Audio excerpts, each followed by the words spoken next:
From the comforting arms of Bellevue to the electrifying pace of the city, my life transformed in ways I could never have imagined. Once wrapped in a cocoon of love and trust, a devastating betrayal by Damien pushed me out, making me question everything I held dear. I remember the pangs of pain, the numbing nights, and the struggle to find a foothold amidst the city's chaos. Yet, this is not just a tale of loss. It's the story of my rebirth. In the city's maze, I found more than just a fresh start. Alongside Maya, a beacon of strength and ambition, we ventured into the tech world, creating Lux Life. This wasn't merely an app. It was our dream molded into digital reality, a bridge between luxury and the everyday. But my journey wasn't only about corporate successes or accolades. It was about confronting the wounds Damien had inflicted, the shadows that loomed large even as Lux Life shone bright. There were reacquaintances, unexpected and intense. Encounters that reopened old scars, but also offered closure. Every step, every setback, every victory shaped me, teaching me resilience, the power of forgiveness, and the beauty of new beginnings. So, come walk with me. Dive into my narrative. Witness my rise from the depths of heartbreak, my relentless drive in the tech realm, and my eventual reconciliation with the past. This isn't just my success story.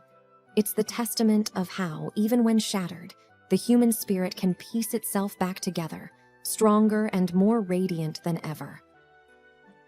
My name is Amanda, and this is my story. I'd often walked the idyllic streets of Bellevue, feeling the sun-dappled leaves caress my face. It wasn't just the beauty of the town that charmed me, but also the dreams it held. Every brick, every corner, and every smile I exchanged with the townsfolk spoke of the life I'd painstakingly built with Damien. The town had been a silent witness to our story. We met at the Bellevue Summer Fair. He, with his hazel eyes and quick wit, had approached me at one of the stalls. Hours were spent talking, laughing, and sharing our dreams. It wasn't long before we found ourselves deeply in love, and with that love, we built our dream, a boutique hotel at the edge of town. Years blurred into one another as our hotel grew in popularity.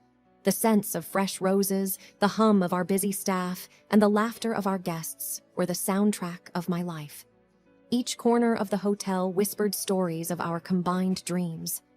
I vividly remember designing the rooms, selecting fabrics for the curtains, and poring over menu cards for our in-house restaurant.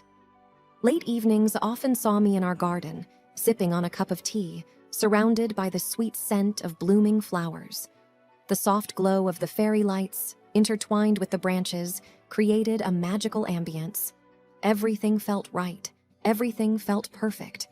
That was until the day reality came crashing down. Curiously sorting through paperwork in our study one afternoon, I stumbled upon bank notices.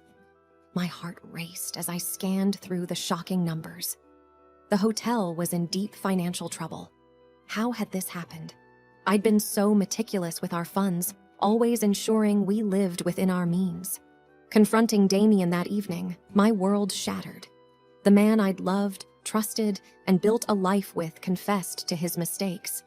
Not only had he gambled away our savings, but he'd also hidden his affair. The pain was unbearable. Our dream was slipping through my fingers, replaced by hurt, confusion, and a torrent of questions. In my heartbreak, Maya's voice was a balm. My best friend since college, she'd always been my anchor. We had shared countless nights talking about our dreams and aspirations. "Come to the city," she gently urged. "You deserve a fresh start." A sleepless night followed, but by dawn, the decision was made. Bellevue held too many memories, and I needed to distance myself. Packing was heart-wrenching. Each object, each memory was a stark reminder of my broken dreams. But I couldn't stay. I needed to rebuild myself. As I boarded the train, leaving behind the town, the hotel, and the man I had once adored, my heart was heavy with grief. But amidst the sorrow, a tiny flame of hope flickered. It was time to redefine myself. The deafening sounds of the city's hustle greeted me as I disembarked from the train. The towering buildings dwarfed me, their imposing structures a stark contrast to the comforting embrace of Bellevue's open landscapes. It felt like an alien world, one where everyone was on a mission, their faces set with determination, their pace unfaltering. Maya's apartment, located in the heart of the city, became my refuge. From her window, the cityscape spread out like a sea of lights, twinkling as day turned to night. The constant hum of traffic, the distant sirens, and the occasional laughter from the streets below were both unsettling and strangely comforting. Maya, ever the pillar of strength, took it upon herself to immerse me in city life. From introducing me to the local delicacies at the street corners to navigating the maze of the metro, she was my guide. But what intrigued me the most was her work. She was a project manager at a tech firm, a world I knew little about. Day by day, I tried to understand the intricacies of her job. Meetings, pitches, brainstorming sessions. It was all so foreign to me. Yet, amidst this confusion, an idea began to germinate. The world of tech was vast, filled with possibilities. I realized there was a gap, an untouched niche that combined luxury hospitality with technology. One evening, as Maya and I sat on her balcony, I hesitantly shared my thoughts. To my surprise, she was ecstatic. "You need to pitch this," she declared, her eyes gleaming with excitement. "It's revolutionary." Weeks went by as I worked on my idea. With Maya's guidance, I learned the ropes of the tech world, attending workshops, networking events, and countless seminars. As my concept took shape, I named it LuxLife, an app that would seamlessly integrate luxury services for high-end clients, offering them experiences like never before. Drafting a proposal, securing meetings, and finding potential investors became my daily grind. The world of business suits, PowerPoint presentations, and venture capitalists was daunting. More than once, I found myself battling doubts and insecurities. Is this truly for me? I often pondered. Can I succeed in a domain I know so little about? One particularly challenging day, after a disheartening meeting with potential investors, I returned to Maya's apartment feeling defeated. The memories of Bellevue, of my failed dreams, seemed to haunt me. But Maya, sensing my despair, enveloped me in a warm hug. "You've got this," she whispered. "Remember why you started." With renewed vigor, I delved deeper into the development of LuxLife. And as days turned into weeks and weeks into months, the app began to gain traction. From initial skeptics, there emerged a growing number of believers. LuxLife's potential was undeniable. It promised something the market had never seen, and I was at its helm. As the one-year anniversary of my move to the city approached, LuxLife was set for its official launch. Invitations were sent, the media was buzzing, and anticipation was high. But even as I prepared for this monumental moment, my thoughts often drifted back to Bellevue, to the past I had left behind. The launch date was set in a prestigious city hotel, an ironic twist considering my history with hospitality. The venue was abuzz with journalists, potential clients, investors, and a sea of curious faces. As I stood backstage, adjusting my outfit and going over my speech one last time, anxiety gripped me. Could I really pull this off? I thought. What if it fails? But when the lights dimmed and I stepped onto the stage, something changed. The crowd's attentive gaze, the hushed whispers, and the weight of the moment fueled a newfound confidence in me. With every slide I presented, every feature of LuxLife I described, the audience seemed more intrigued, their skepticism replaced by genuine interest. The questions post-presentation were relentless, but I was prepared. Hours of rehearsals with Maya had made me ready for almost anything. As the event concluded and the applause echoed in my ears, I knew LuxLife was set to be a game changer. However, the biggest shock awaited me at the after-party. Engrossed in a conversation with a group of investors, I felt a tap on my shoulder. Turning around, I was met with a pair of familiar hazel eyes. "Damien." "Why are you here?" was the only thought that raced through my mind. His appearance was altered, the confident charm replaced by a look of exhaustion and regret. Before I could say anything, he began. I had to see it for myself. The rumors about your success, they're all over Bellevue. And now, the city. Taken aback, I tried to find words. Damien, this isn't the time or place. But he persisted. I'm genuinely happy for you, and I need you to believe that. I've realized my mistakes, the pain I caused. But seeing you here, I understand why you had to leave. You were meant for bigger things. It was overwhelming.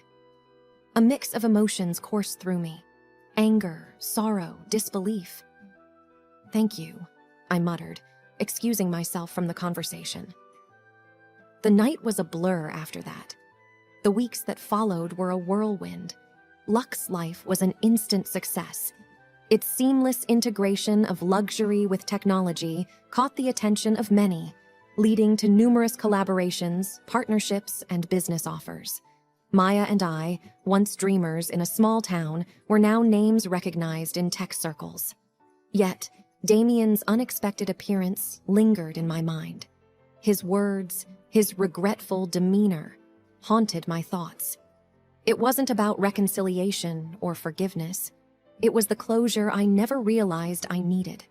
Our paths had diverged, but in that fleeting moment, there was an understanding, a silent acknowledgement of our past and the separate futures we were heading towards.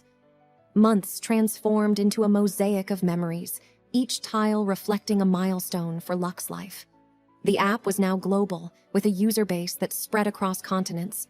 My life, once shattered in Bellevue, was being meticulously pieced together in the city. But success, as gratifying as it was, came with its own set of challenges. Late nights became a norm, with sleep being a luxury I could seldom afford. Every morning, as I looked at my reflection, the toll was evident.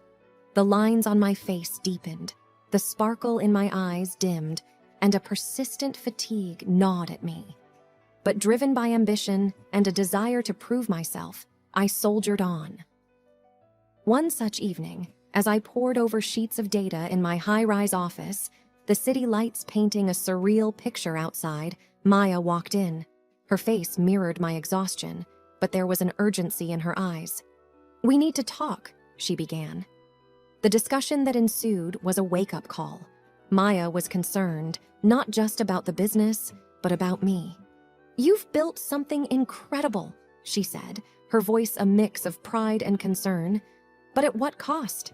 I see you pushing yourself, and it scares me." It wasn't just the work. It was the unresolved emotions, the past that I hadn't quite left behind. Damien's surprise visit, while providing some closure, had reopened old wounds.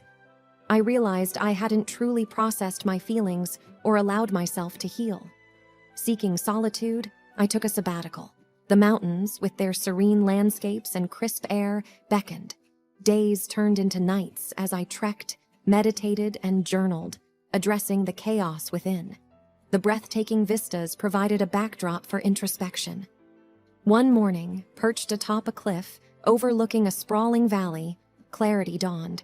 While ambition and success were crucial, they couldn't be at the expense of my well-being. I needed balance. Additionally, I acknowledged the hurt Damien caused, but recognized the importance of moving on, genuinely leaving the past behind. Returning to the city, I implemented changes. Boundaries were set in my professional life, ensuring I had time for myself. Maya and I even initiated wellness programs for our team. But the most significant change was personal. I began therapy, addressing the emotional baggage I had long ignored. As weeks turned to months, the transformation was palpable. The laughter returned, the fatigue faded, and life, once a relentless marathon, became a more enjoyable journey. A year post my sabbatical, standing on my balcony, the city stretching below, I felt an overwhelming sense of gratitude. The trials, the betrayals, the heartbreaks. They had shaped me, propelled me towards a destiny I hadn't imagined. On a whim, I penned a letter to Damien, not seeking reconciliation, but offering forgiveness. It was a step, I realized, not for him, but for me. Bellevue, the town of dreams and heartbreaks, was a chapter I would always cherish. But the city, with its challenges and triumphs, was my present and future. Here, amidst the chaos, I had found myself,